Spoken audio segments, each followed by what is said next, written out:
One of the things I love about these question and answers segments that go on at colleges all across the country is you get to see college students who are on fire. And we're talking about unregenerate, hard-hearted sinners who are just stirred up. Okay, they want to know, and these are people who would tell you, I'm not a Christian, I'm an atheist, I'm agnostic, but I want to know what's the answer to this, and what's the answer to this, and why is this way, and the very God I don't believe in, why does He do this?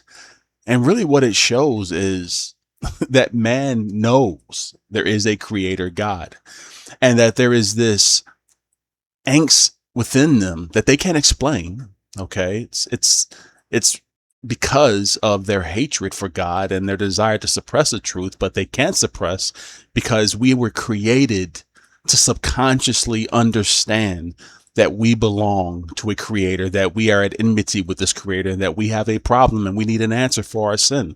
And so I love to see these people, these young adults who get at the podium, the microphone, and you can tell that they're just, oh, they want to know, give me the answer, give me the answer.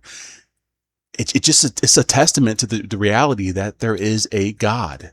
Okay, and that there are no atheists. But let's get into how Frank basically butchers the grace of God.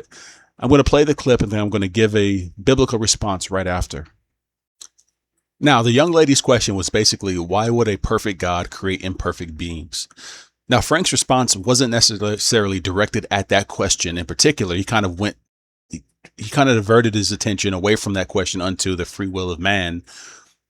And he was very wrong. Frank's response is that God cannot force free creatures to do what they want. That's what he said in response to her question. Now, Frank's ideology regarding grace is that it's conditional, not irresistible. Okay. The Arminian view believes that grace is resistible.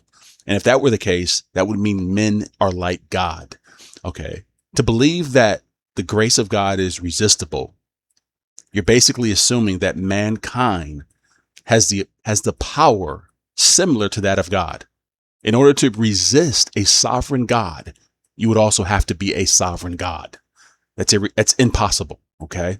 The reason that grace is irresistible, which is the Calvinistic view of grace, okay, is because God is sovereign. And He's not just sovereign, He's omnipotent. He's omnipotent over all things. Okay.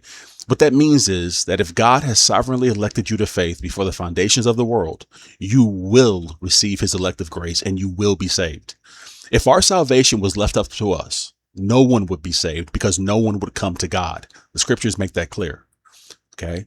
The problem with free will, the problem with Frank, and the reason why Frank has no gospel, he has no good news to share with anyone, is because his false view of man exalts man over God.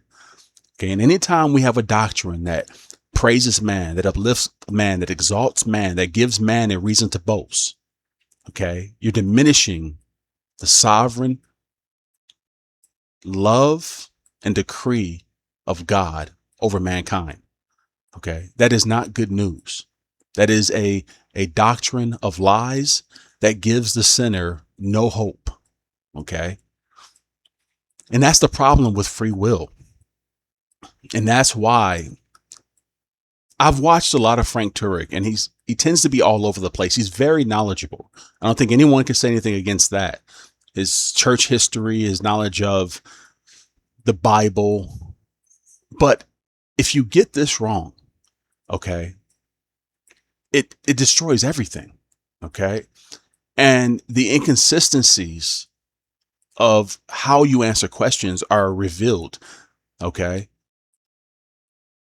And it's a problem. It's a problem. But to go back to the young lady's question, why would a perfect God create imperfect beings?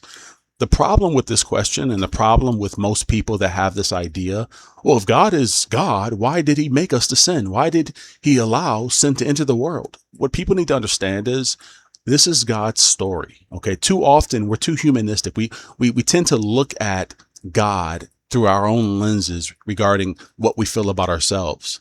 When the truth is, listen, this is God's story. Okay. This is how God has determined to display His love. Okay. God doesn't have to answer to you why, and He doesn't answer to you. You can't find an answer to why God did what He did. He just did it. Okay. And he is supreme. He is sovereign. He is in control and he rules all things. And so part of what it is to be saved is to quit fighting God. See, the young lady, she is fighting God. I want an answer. She's accusing God. She's putting God on question, just like Job did. I want an answer. Why'd you do this?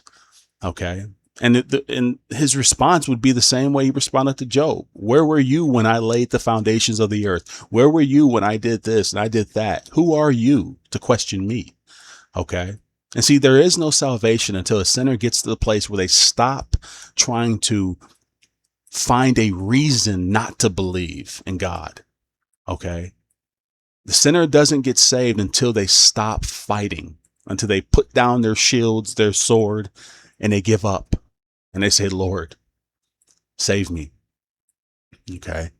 Because the very fact that this young lady is here at this Q&A asking these questions after she's proclaimed that she's not a Christian, okay, shows it's clear as day. She knows this stuff is true. She knows it is. Otherwise, why would you care? You could be doing anything on that day. Why are you here? Go live your life. Okay. If there is no God, don't worry about it.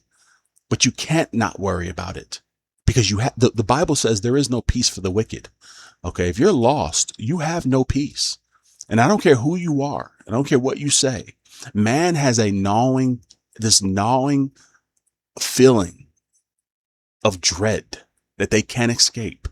Lost men and women all have this dreadful feeling of uncertainty, of not knowing.